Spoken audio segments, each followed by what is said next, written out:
है लोग का दौर में मत जा तू है लोग का बाकी बरोबरी कहली हो तो वो आइली है मैं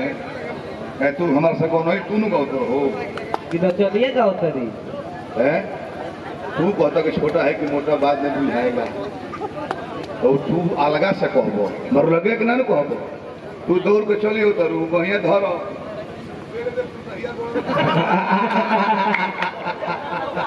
तो तहिया गोड़े में तेल दे वही में के भी आ हिते करबू आ हई जो हो कि हई जब तो ओजा ना जाई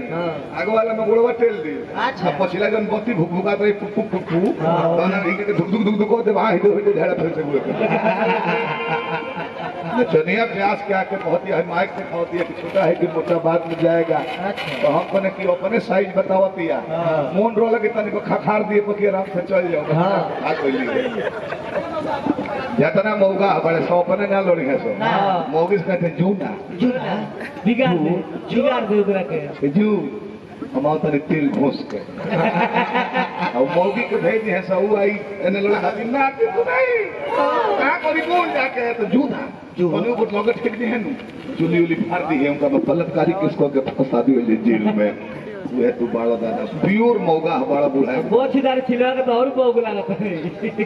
तू हेनो चैता सिखाई गो हमने के ऐसा ही असलो कहे कि आदमी रोको रस ना दी पर वो पहले ने बतावला एक तो डायरेक्टर है मैं उप चेयरमैन हूं भई बड़े गो बहुत बहुत पुरस्कार है बड़ी भारी दुकान बा जूता के एगो इनका जूता के बूढ़ा भाई के इहो जी में काम बा सही काम कोनो खराब ना होला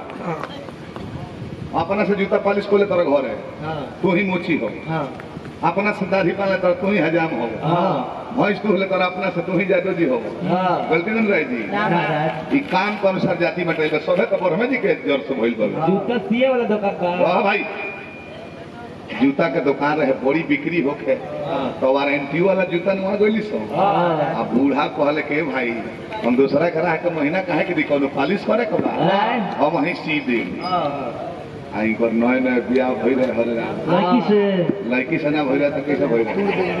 तू का जंतर तरह बाबूजी से कर बियाह भई रहे आग जैते जन्नी बुरा तरह सुन ध्यान से के अब तो बियाह में के दिन भर घर ही बारात निकले में हारो रहले ससुरारी गइले के करवाए गई यस जानला हरे राम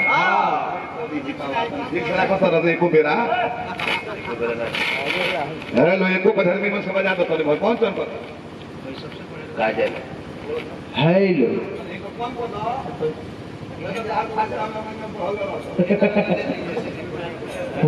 हेलो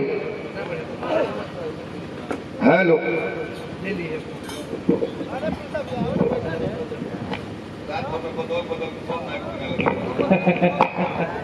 हेलो